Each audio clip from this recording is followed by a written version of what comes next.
तो चलिए दोस्तों, अपन एक नया टॉपिक देखेंगे जिसका नाम है एक्सट्रोपी ऑफ ब्लैडर। एक्सट्रोपी ब्लैडर क्या होता है?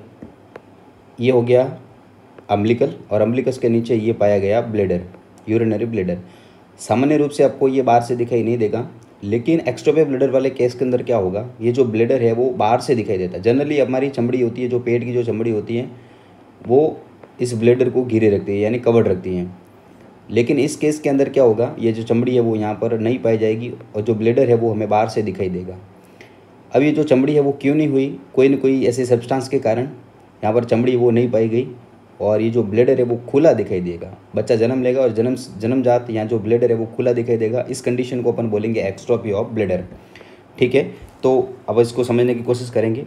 Opening in lower abdominal wall, यानी जो लोअर एब्डोमिनल की जो वॉल है वो यहाँ पर खुली होगी, और खुली होने के कारण क्या होगा, जो यूरिनरी ब्लैडर है वो क्या होगा, अपना विजिबल होगा। वेरी वेरी इंपॉर्टेंट क्वेश्चन आता है कि एक्सट्रोपी ऑफ ब्लैडर होता क्या है, मतलब क्या है कि जो ओपनिंग होगी एब्डोमिनल वॉल के अंदर, और जिसकी वजह से जो यूरिनरी ब्लैडर वो क्या होगा, विजिबल होगा, बाहर से दिखाई देगा।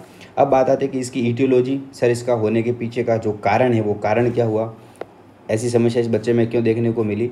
तो इसका जो मेन रीज़न है वो है टेरेटोजेनिक सब्सटेंस।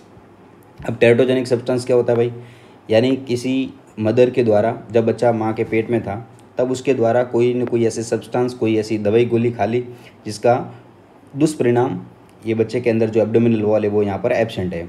ठीक है, तो बच्चे का जो भ्रूण का जो विकास हो रहा है उस विकास को अगर अवरुद्ध कर दे, कोई ऐसी दवाई जो विकास को अवरुद्ध कर दे, उसको बोलेंगे अपन टेरेटोजेनिक सब्सटेंस। ठीक है, तो ये टेरेटोजेनिक सब्सटेंस हो गया, उसके कारण हो सकता है। अब ध्यान देना कि जो बच्चा एक्सट्रोपी ऑफ ब्लैडर का है उसके अंदर दो कंजेनाइटल एब्नॉर्मलिटी और देखने को मिलेगी। कौन कौन सी देखने को मिलेगी? एपीस्पाइडियासिस और पेल्विक बोन डिफॉर्मिटी। एपीस्पाइडियासिस कहने का मतलब क्या हो गया, ये हो गया अपना पेनिस हो गया। इस पेनिस की जो ओपनिंग होती है वो जनरली कहाँ पर पाई जाती है भाई, सेंटर के अंदर पाई जाती है। एपीस्पाइडियासिस के अंदर ये सेंट्रल में ओपनिंग नहीं पाई जाएगी, ऊपर पाई जाएगी, उसको क्या बोलेंगे अपन, एपीस्पाइडियासिस बोलेंगे। Pelvic bone deformity, pelvic bone deformity कहने का मतलब क्या हो गया, जो बच्चे की जो पेल्विक बोन होगी उसके अंदर कुछ न कुछ एबनॉर्मलिटी देखने को मिलेगी।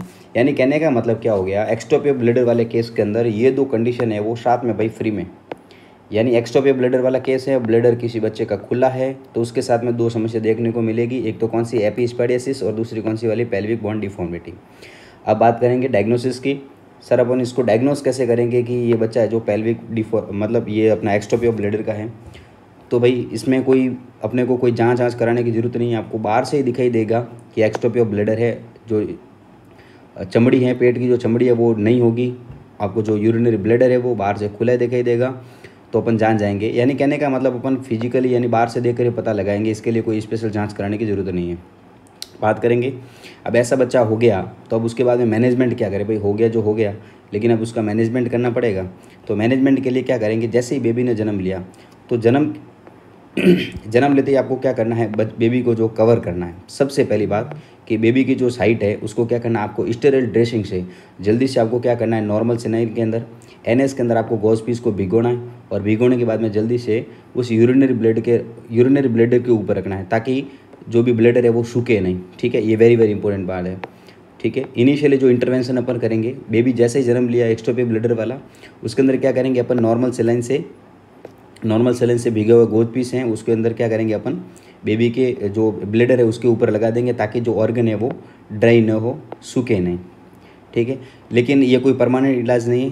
परमानेंट इलाज के लिए क्या करेंगे अपन, इंपॉर्टेंट बात, क्या करेंगे अपन, सर्जरी परफॉर्म करेंगे। ठीक है, तो क्या करेंगे, इसके लिए अपन सर्जरी करेंगे।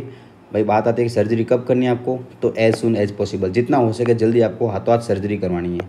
ठीक है, सर्जरी करके क्या करेंगे अपन, दूसरी जगह की जो स्किन है उसका क्या करेंगे अपन, यहाँ पर ग्राफ्ट लगाएंगे। दूसरी जगह की स्किन को निकाल के जो खुला वाला जो पार्ट है उसके ऊपर अपन क्या करेंगे, उसके ऊपर जो चमड़ी है वो लगा देंगे। ठीक है, इसको बोलेंगे अपन ग्राफ्टिंग बोलेंगे। ओके, होप आपको ये सारा टॉपिक है वो समझ में आ चुका होगा। Okay, thank you.